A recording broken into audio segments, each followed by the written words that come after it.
In today's video, I'm going to teach you how to jump to the last row. If you work with long spreadsheets, scrolling to the bottom by hand can waste a lot of time. The quickest way is to tell your spreadsheet exactly where you want to go, and that starts by making sure you're in the right place. First, click any cell in the row you're working with. Practically speaking, choose a cell in the column you want to follow to the bottom of your data. Excel will use the column of the active cell to decide where to land, so pick a cell that sits inside the data set you care about. If you click a cell in a completely empty column, Excel won't know where your data ends and may send you all the way to the bottom of the sheet instead of the end of your list. With your cell selected, it's time for the shortcut. Hold the Control key and the Windows key, then tap the down arrow. That key combination tells Excel to jump to the last filled cell in that column within the current block of data. If your column has no blank cells in the middle, you'll land exactly on the last row of your dataset. If there's a gap somewhere, Excel will stop at the last populated cell before that gap.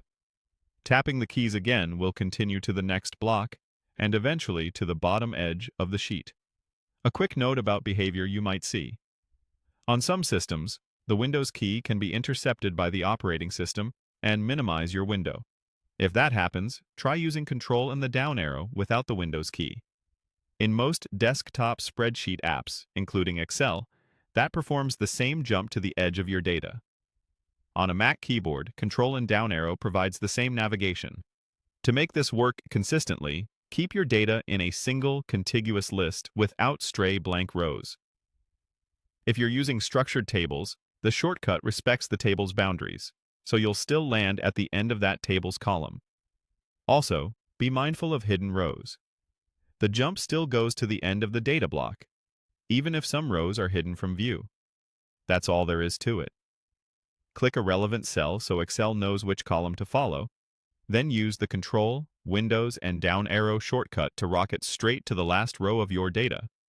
Once you get used to this, you'll navigate large sheets faster, make updates more confidently, and keep your focus on the work instead of the scroll bar.